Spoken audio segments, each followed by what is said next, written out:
So my guest today is Elaine Kasket. Hi, Elaine. Hi. Welcome to Mindvalley Book Club. And yeah, we already have our first hello, Masha. Hi, So, Masha. so Elaine is so you are a psychologist uh, who is focusing on our psychological issues with digital age advancements, and namely with identity, with privacy, and with uh, basically how we interact with technology in our everyday life. Elaine is also, and I've witnessed it personally, is a wonderful storyteller, really, talented storyteller, and a host of several podcast shows. You are, an authority in this. I don't even know, does this field exist, this intersection of technology, the modern day technology, and psychology? Because initially, when I picked up the book that we're about to talk about, I felt it was going to be about technology, but I realized it is, in essence, a book about psychology, which is not surprising because my guest today is an honorary professor of psychology or in psychology in the University of Wolverhampton, and also an associate fellow in the British Psychology Society. That's from the memory. Did I leave out something important?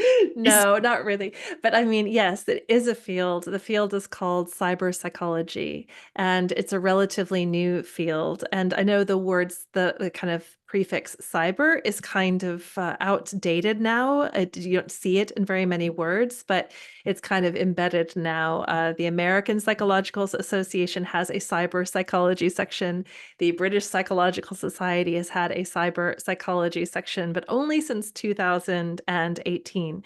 So but the fact that it exists is this recognition that almost every single aspect of our lives, our social lives, our psychological lives, is informed in some kind of way by digital technologies.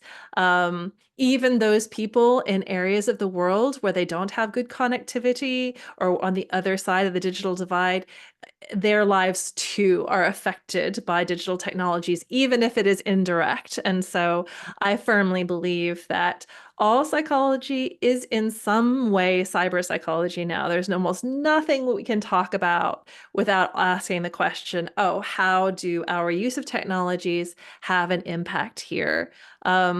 I would say the one thing that you left out in terms of the themes of the book, I'm really interested in not just how we relate to technology or like with the technology in our lives, but how we relate through the technology. And so, how technology Our, and how we use it is a really powerful third force in a lot of our relationships, whether that's romantic partnerships, parents and children, employers and employees, us and some of the other forces and powers in our lives.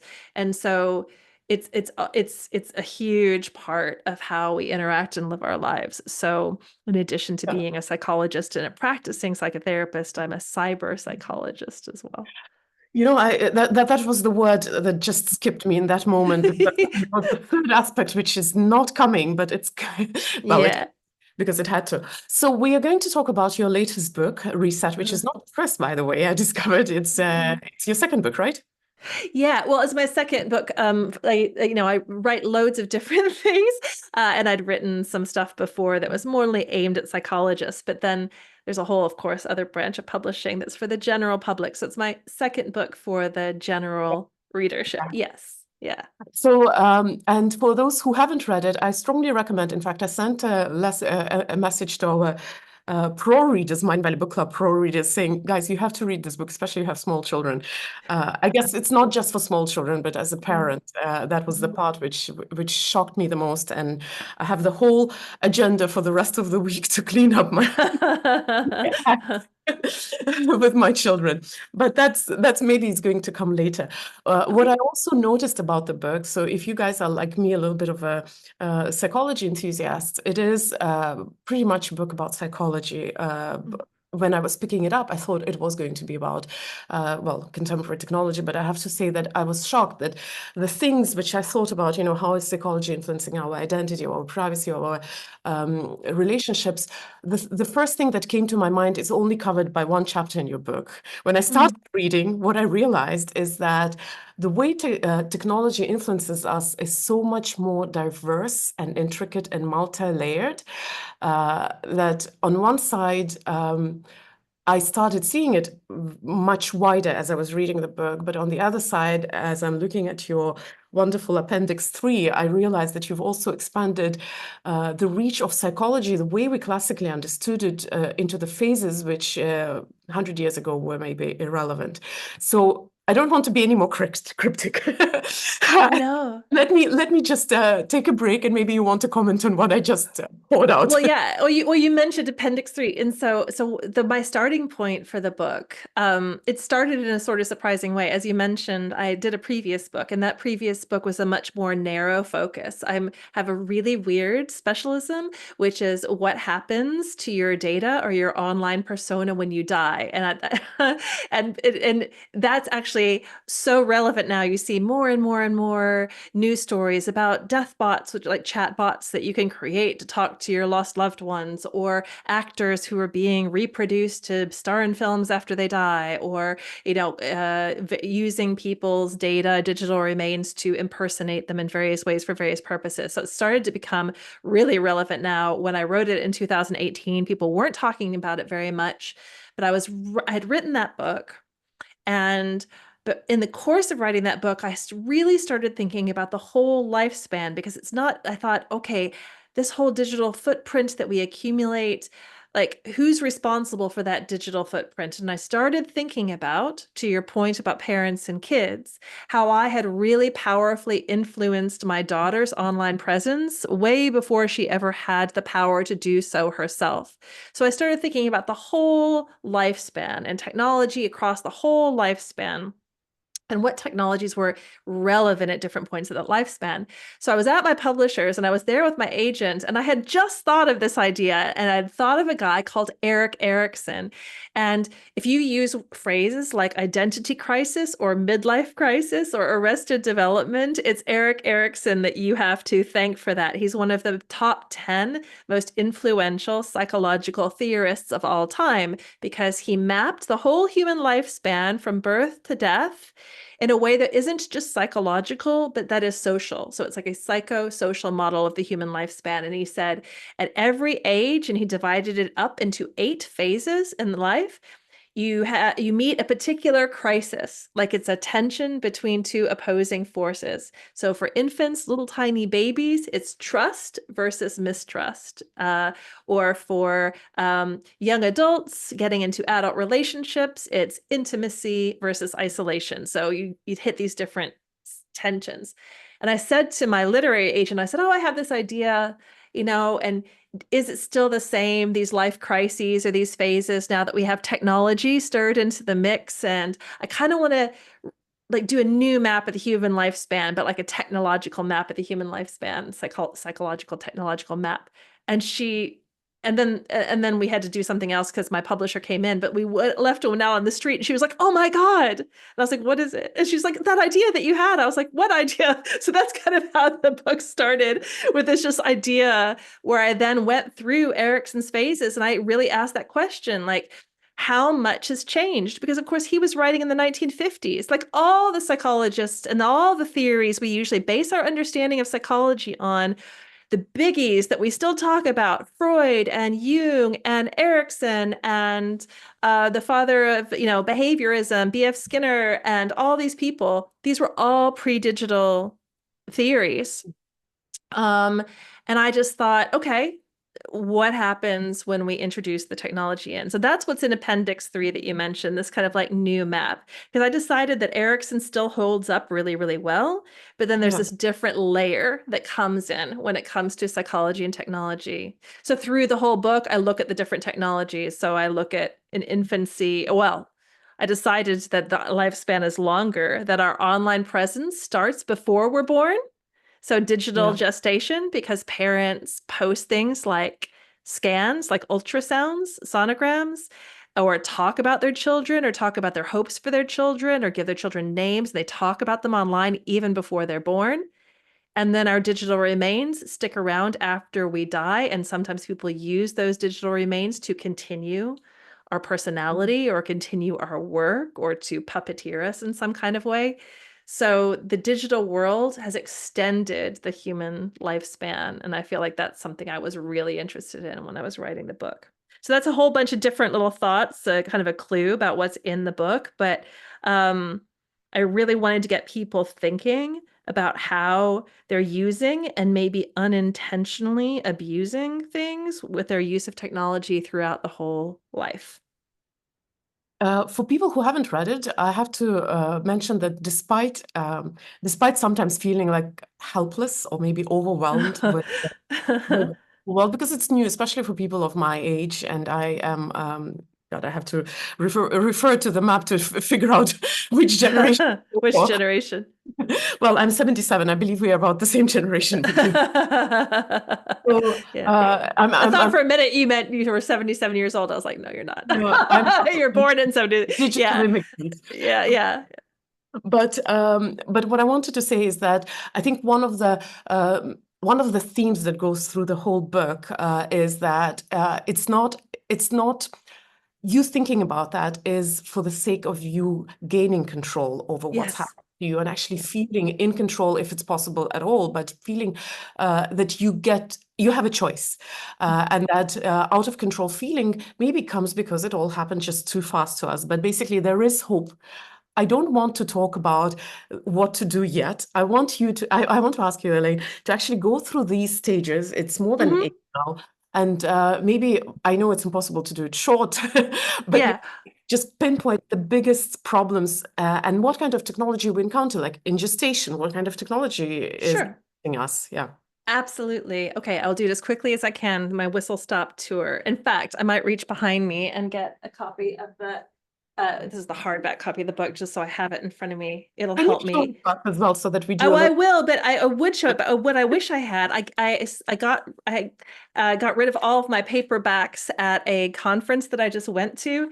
So if you see on Audible as well, the hardback was called Reboot, and Yeah. so even in countries, some countries they don't have Reset available or Reboot available, but it should be available worldwide, but under the name of Reboot. So maybe it's okay if I either look for Reset or Reboot in my name, but this is the Reboot one, the initial hardback that came out. Sometimes that happens. Sometimes they decide because they really want to make sure that they're reaching the right market to change the title for the paperback release, but it makes things really confusing because it looks like a different book. So yeah, like I mentioned, the first stage is digital gestation because our persona starts online for so many of us before we're born, because it's really common practice for parents to post about the child that they are expecting online, and sometimes to post things like the copy of the ultrasound scan, which has lots of information on it, and they talk about their hopes and their expectations and their wishes for the child they're going to have. And this has a couple of different effects, one of which is as soon as Instagram or Facebook or whatever detects the presence of a new person, even if that new person is not here yet, they start building a kind of picture of them or a dossier of them. So they're already getting a head start on profiling and gathering information about this new person. Which has a lot of potential effects, which we can talk about later. But perhaps more importantly, the parents are sort of putting their expectations and hopes and picture of their child out there into the world, and the community gets on board with it. So for example, if a couple posts and says, this is going to be our son, and he's going to be an American football player, and he's going to be strong, and he's going to be this, and he's going to be that, the community is like, yeah, he's going to be a football player just like you. And there's all of this stuff. You're very powerfully building a set of expectations that child may or may not conform to. And it's not like this didn't happen before the internet. Of course it happened, but there's a particularly powerful way in which that happens and in which it's preserved in black and white in ways that could affect that child's experience later on. So I talk about that in the digital gestation thing. So eventually the child is born. And I was really interested in the infancy chapter about something called, you've heard of surveillance, which is, of course, people like watching people. And there's an actual term called baby valence, which basically means surveilling your child. And I was really astonished to learn, because my daughter is 14 now, that there's a whole bunch of new technologies that you strap onto your infant or that you put on the crib or whatever that are very sophisticated, that measure all sorts of things and collect all sorts of data about the child, like health data. And then sometimes responsive technologies that will stroke your child's back or jiggle the crib or do the lights or music so that you don't go into the nursery. The nursery takes care of it. So I was really interested in this new era of baby technology, both in terms of how it affected the interaction between the parents and the baby, the amount of data that was collected on the child, but also I was super interested in parents' use of screen time themselves. We always get worried about our children and screens. We don't talk so much about parents and screens, because eye contact and mirroring and responding to your child is very, very important for neurological, psychological development. If you've got the baby and it's boring and you're home alone or whatever, and you're looking at the screen the whole time or whatever, and you're not giving the child as much responsiveness, that can actually have really profound implications for attachment and for children's development. So talk about those kinds of things in the infancy chapter. In early childhood, I mostly talked about parents sharing information about their children on social media, which is called sharenting, which is a combination of parenting and sharing. And I told some very personal experiences of my own. I kind of tell some stories on myself about this and why I changed my practices around this when my daughter was about 9 years old.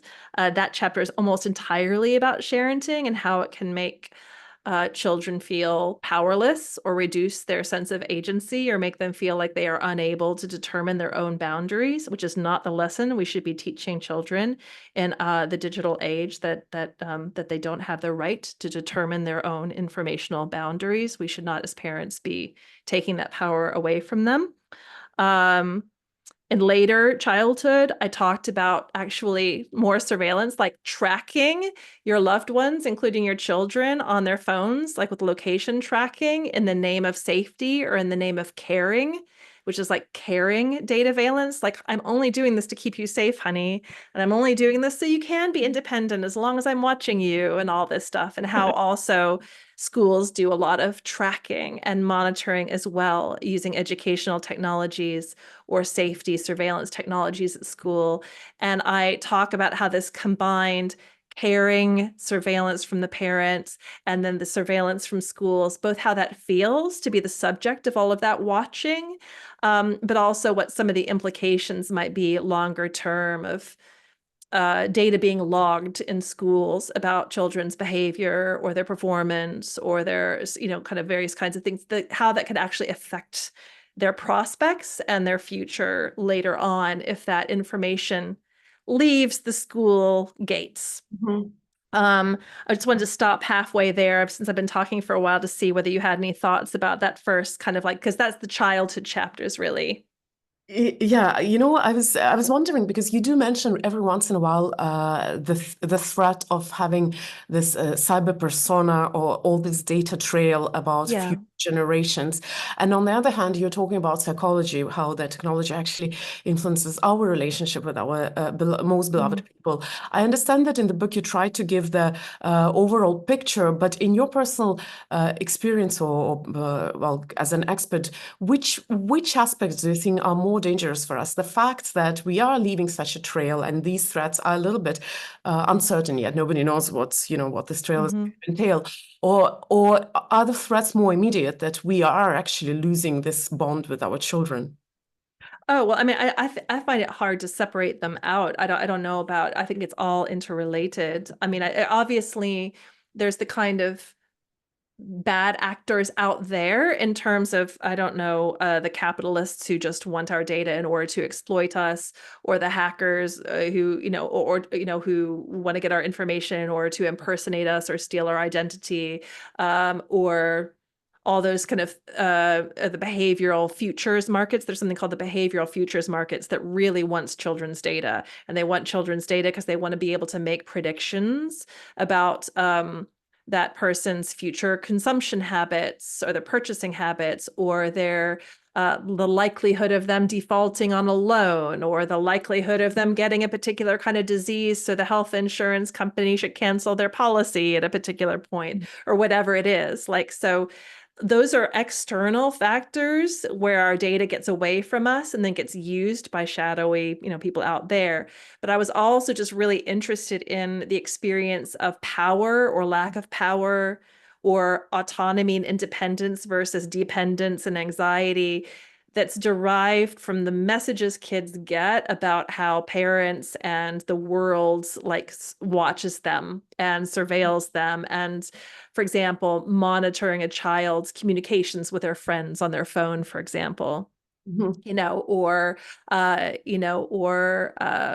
like monitoring the location or making it a deal like you can only be independent if I can monitor you, and these kinds of things. These are really, or I'm only watching you because I love you.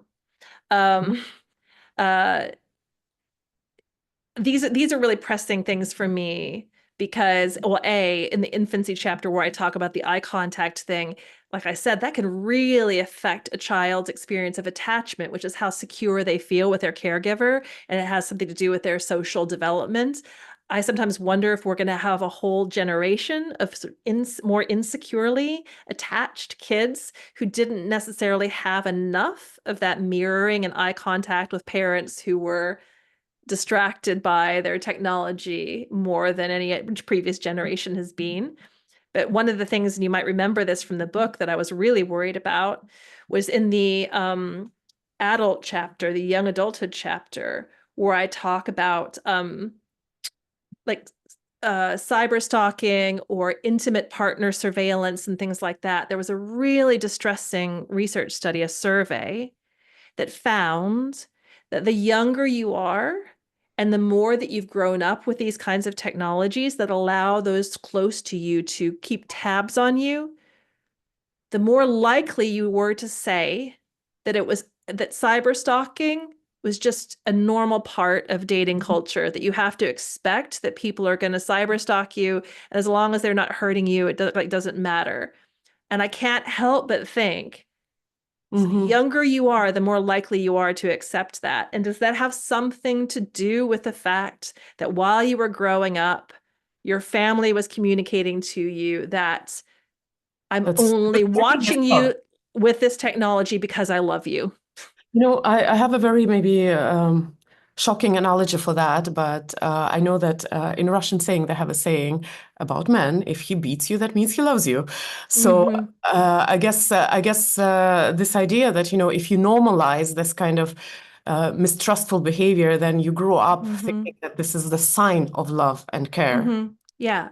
And people might say, well, it's not you that I mistrust, darling. It's, the Right. internet's a crazy place or the world's a scary place. If I know where you are, then I can whatever.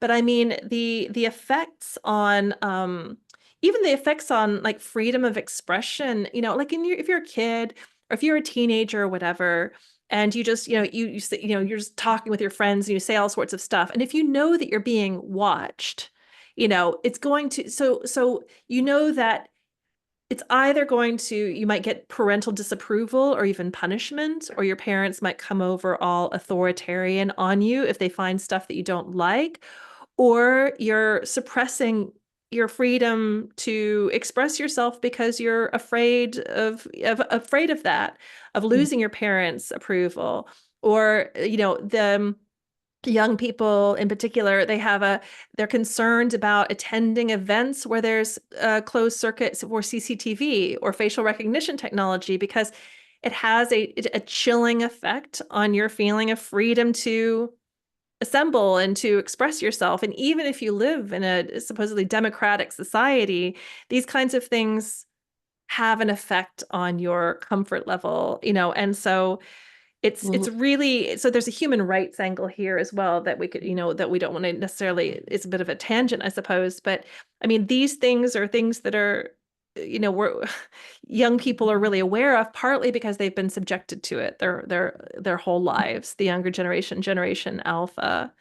Um, No, I was it, thinking about being at a lifelong company party with the boss constantly present there. You know, Yeah, no, absolutely. Absolutely. So, when I first sort of started thinking about the book, privacy and privacy was one of the major themes that I was thinking of. And it's definitely a big streak through the book because even though it manifests in different ways, us watching one another, keeping tabs on one another because of safety and care and everything like that is a big theme in the book. Um in I had the mm, Go ahead. sorry, sorry, I had a related question. There's Yeah. another word which is becoming incredibly popular nowadays because it seems to be solving all the problems, consent. You do write about that Mm, in your book a yeah. little bit, how Yeah. maybe we shouldn't be expecting consent from people who don't have full agency yet. Yeah. Well, there's a reason that children under it's different in different countries, of course, but children under a certain age can't give consent for a medical procedure independently, or they can't give consent, they don't have other kinds of um, rights like being able to vote or being able to do so partly because they don't have that capacity. They don't have the capacity or the power to necessarily understand. And so, if a person with great power and more understanding asks for consent from somebody who does not have that power and who does not have that understanding, that's not meaningful consent.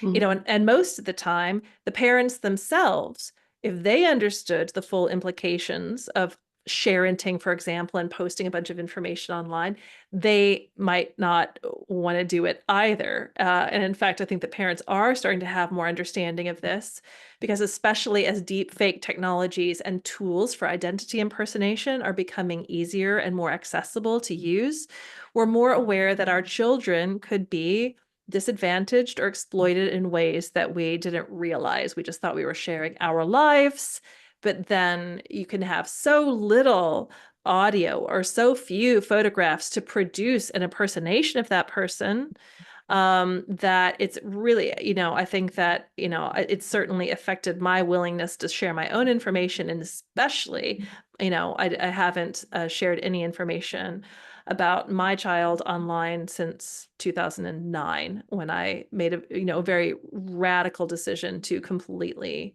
And cease that. for people who are watching this, I want to say that actually it's not like you never shared, because there are some parents who go into this world with a child knowing that they will, post their uh, Mm. smileys over their faces. No, I did share. Yeah. But in your case, it was the reverse. You actually shared a Yeah, lot. I did. Mm. So what would you say to people who have gone down that slippery road?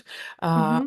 is there a return? Well, Well, the thing is that I think number one, one of the things that I was really, really keen not to do is to make people feel guilty in any sort of way or make people feel bad about, because I really understood the forces, the social forces, and also the ignorance that had prompted my own sharing. At the social forces, by which I mean it was normal behavior at the time that I was pregnant with my child and the time that my child was born. It was the behaviors were the norm. They were encouraged by the technology. I was nudged and prompted to by the technology and the fact that all the friends were doing it. It was a more innocent time in terms of social media as well, when we didn't really realize as much as we do now. And I was thousands of miles from my country of origin and from my family of origin, and it was a tool for connection and keeping them involved.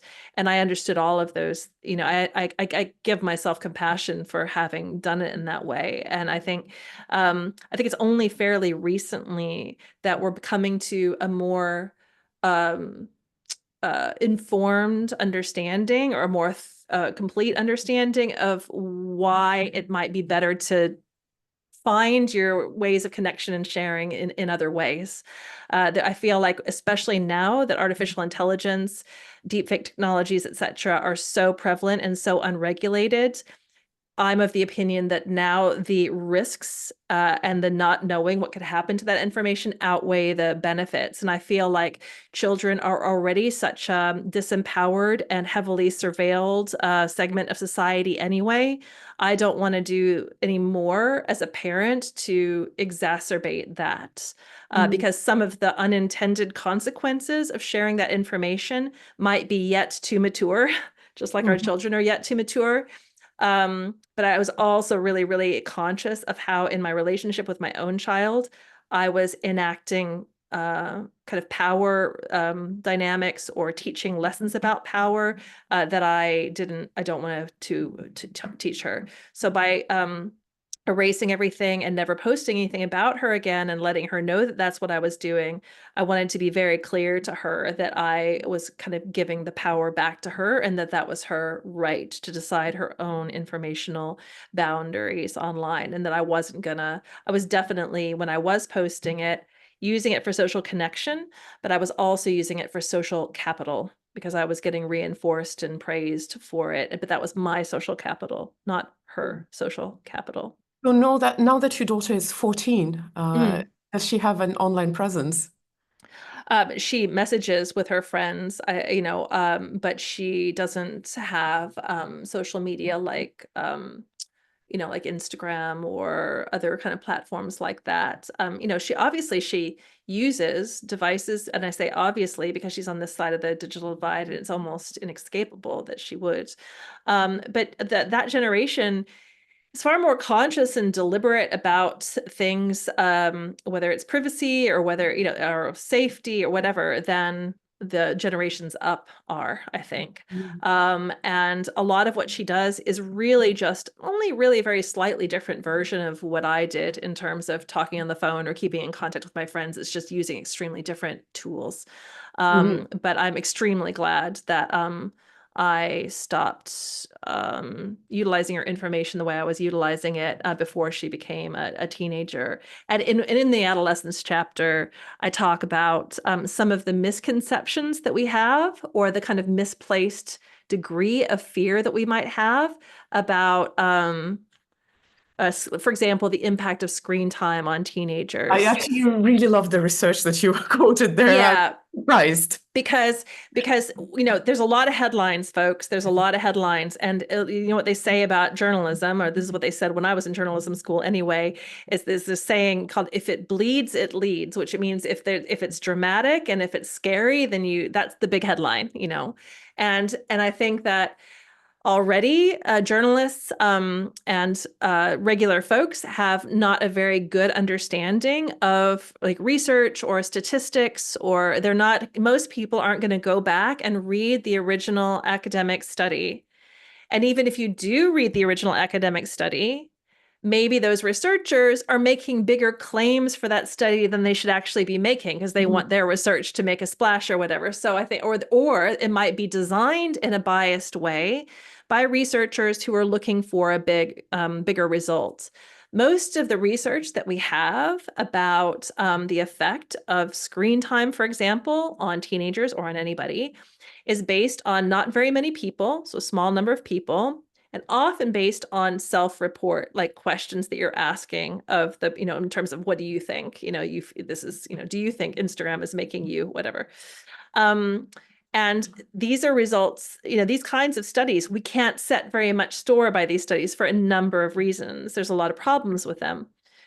When we do really high quality, very well controlled studies of many hundreds of thousands of people using data that is generated on Facebook or on Instagram and putting those up against a lot of well-being data, for example, we find something really interesting, which is almost no effect whatsoever Mhm. or a slight positive effect.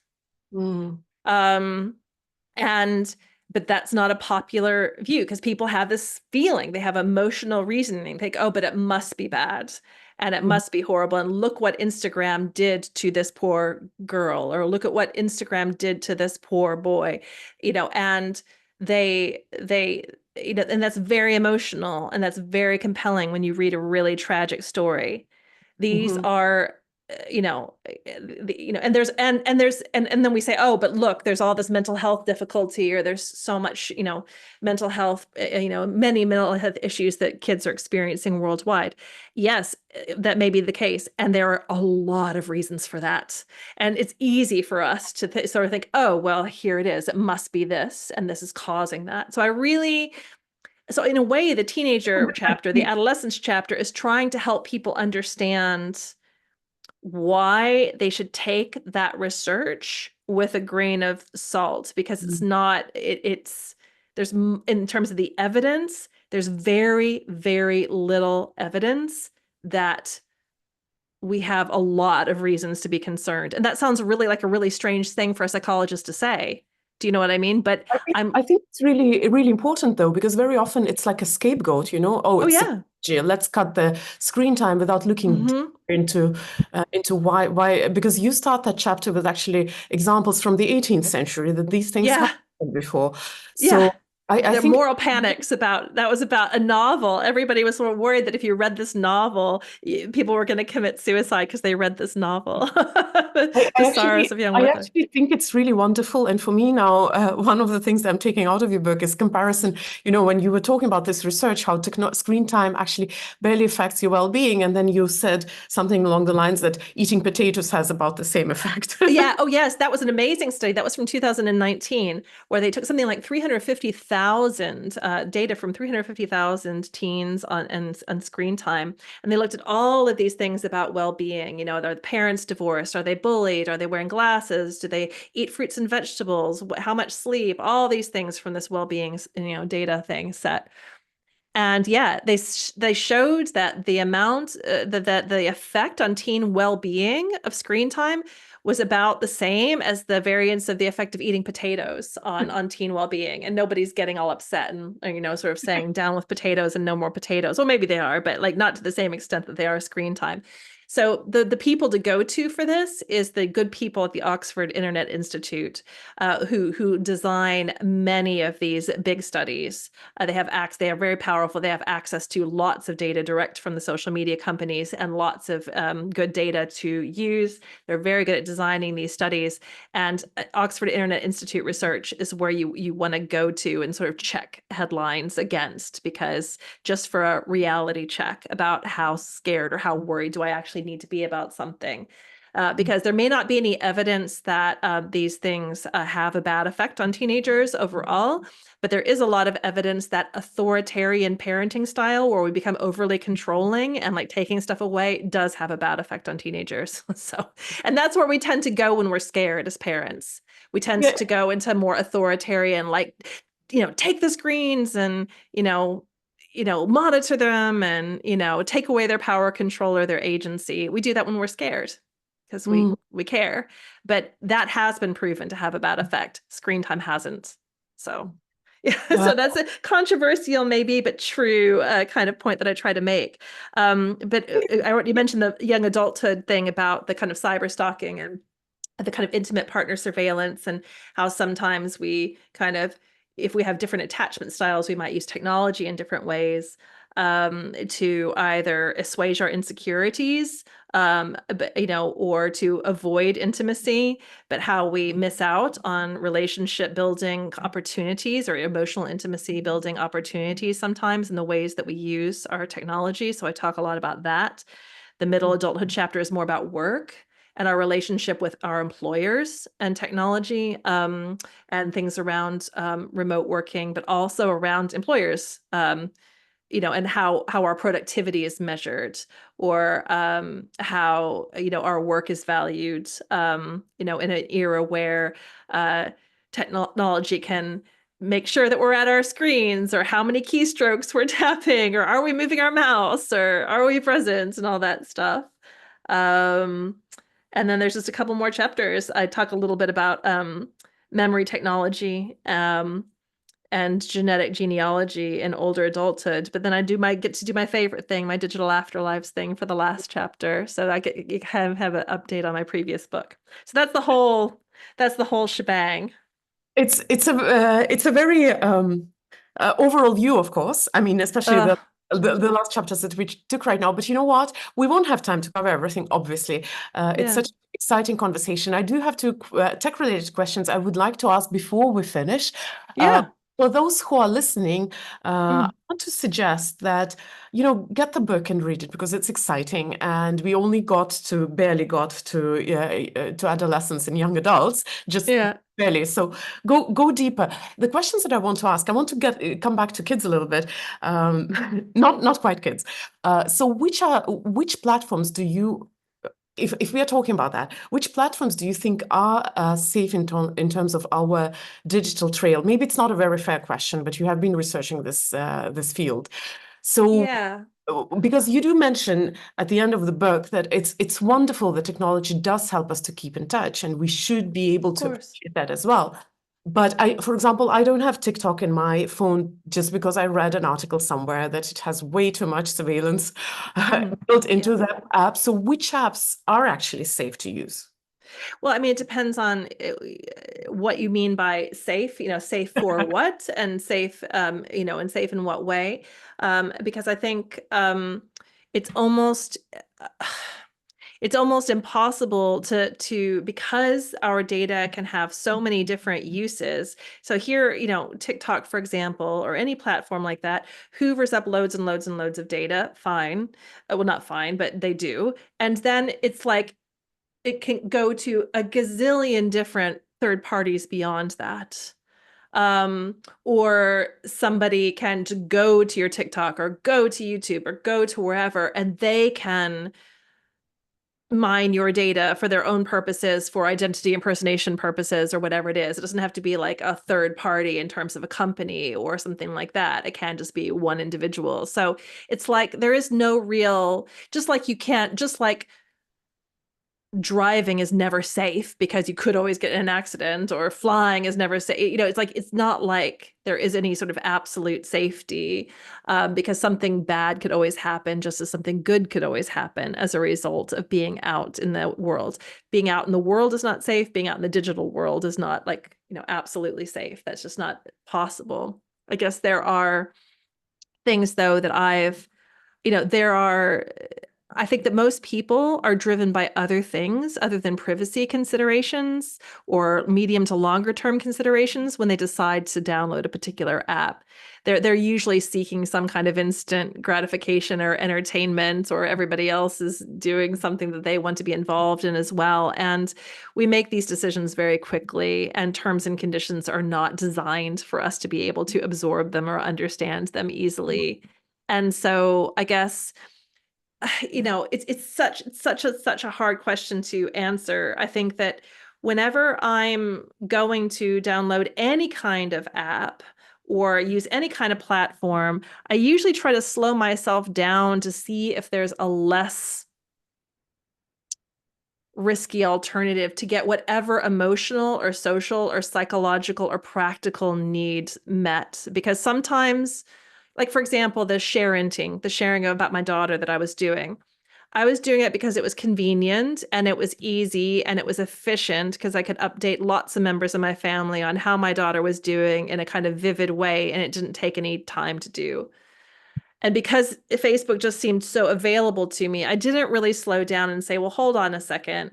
Of course I want my family to be involved. Of course I want them to see her growing up. You know, what are my alternatives? And of course I want to brag about her or like talk about her. That's natural as a parent. What are all my options?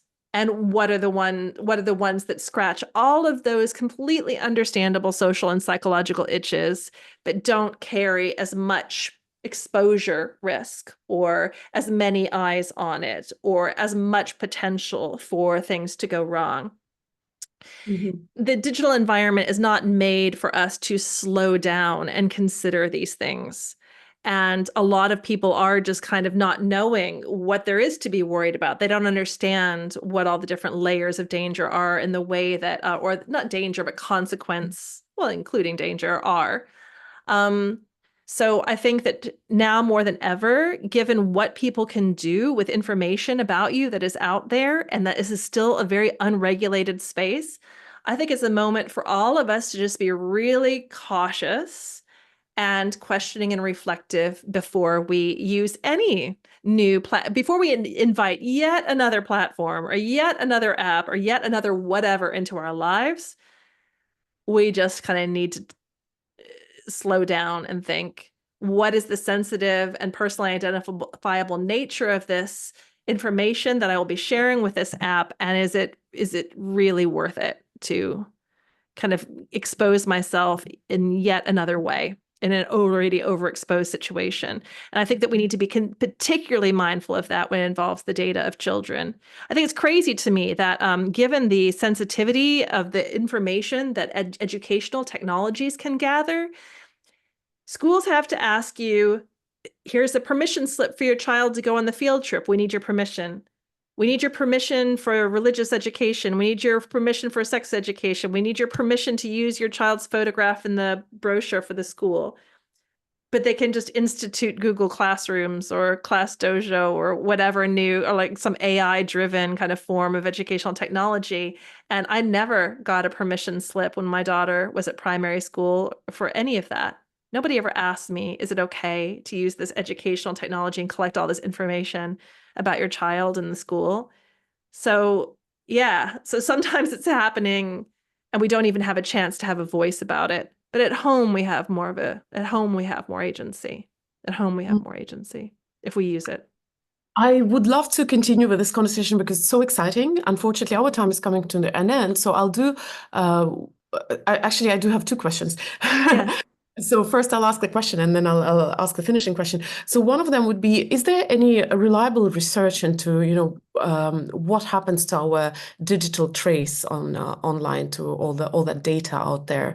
Anything reliable? Because on one side, yes, you can imagine the movies which fictionalize dangers, and you keep Yeah. saying consequences, not necessarily danger, although danger is potentially possible.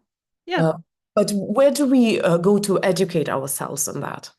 It's really difficult because the thing is everything and anything and everything is possible. When the Cambridge Analytica thing happened a few years ago, and there was testimony from some people like at Facebook or other big companies about what happens to people's data or where it is or whatever. They interviewed in the court these engineers at Facebook. They're like, yeah, we don't even really know where it all goes. Like, we don't know. So like even the people who are gathering it and storing it aren't realizing what's happening. The thing about data online and the online world is that it's infinitely replicable. So it can be, replicated, scalable. So it can be, searchable. So there are these qualities of our data once it's out there. That means that it's almost kind of fundamentally out of our control to a certain extent once it's logged and stored. We have so little control over that ultimately, and there are so many actors or people who could get hold of it. And so it's really, I think that understanding that those possibilities are endless and that even if your data is scrubbed from one location, it doesn't mean that it hasn't already traveled or been utilized in other ways. Eventually, there may be a situation where there's a technology that's in place that allows you to sort of wind it back up like a blockchain type technology. But we don't have ownership over most of our own data. It's other people that technically own and control it. So we have this idea that our data is ours, but kind of once it's on a centralized platform, like all of these platforms that we use, it's not really ours anymore. So I think that we have to have a healthy respect for the limits of our own power and control in terms of what happens to our data and what it can be used for. A kind of a healthy mistrust, which should be one of the lenses that we use when we make decisions about what to sign up for and what, and what data to log. Thank you so much, and I really wish we had more time, but I'll ask the last question. And meanwhile, if you're online, leave a heart for my guest. In the comments, in the chat, if you are watching it in recording, leave it in the comments, but that we won't see, of course. The last question is, how would you like your book to change the world? That's just a step. Well, I would like to reduce people's sense of learned helplessness. And the concept of learned helplessness is also something from pre-digital era, which was a study that unfortunately involved, like lab animals or whatever, where there were these dogs in the laboratory in the shock cages, and they were shocked on the floor, and they would try to get away, and they would try to get away. And then after a while, they realized that there was nothing that they could do to get away from the shocks. It can escape the cage. So they lay it down and they took it, and then even when the experimenters opened up the cages and said, you can come on, you can come out now, the dogs just, they were like, oh, doesn't really matter, there's nothing I can do, because they had learned that they were helpless, that there was nothing that they could do. Really want people to notice that they often have a learned helplessness narrative when it comes to technology. They think, well, it's everywhere. They've got us. There's nothing we can do. So we might as well just, just carry on. It doesn't really matter. There's no such thing as privacy anymore. It doesn't matter. Believing that means that you are exactly where they want you to be. And we have so much more agency and power and choice than we tell ourselves that we have. I know what I just said about the limits on our power control, but especially with how we use and utilize technology in the context of relationships with people that we love and people who have less power than us, the way that we affect people with our technology use, that we have a lot of control over, a lot of control that we do not use. So that I hope that people really reclaim that extent of the power that they do have with technology to be happier and more control of their own immediate lives. Our homes are a miniature attention economy. There's a big attention economy out there, and it's run by surveillance capitalists and people who are expert at grabbing our attention. Our homes and the people that we love and our children's and our partners and our pets and our friends, these are miniature attention economies, and there can be winners and losers in this attention economy. And I want to have as much power and control to do the right thing in that miniature attention economy as I can. And I hope that's what the book inspires people to do. Thank you so much. It was incredibly exciting, interesting conversation. Well, exciting as It can be well. exciting too. It's a little more accurate and inspiring. My regular audience, I'll be online next week again. Elaine, if I happen to be in London, I might get in touch with you so that That we would be lovely. conversation, because it was very, very interesting. That would be great. Thank you so much for joining us, and well, thank you, technology, for making this possible with everything Exactly. said. And thank you for sharing so generously. It was, as I said, empowering. See you soon again. Bye. Thank you so much.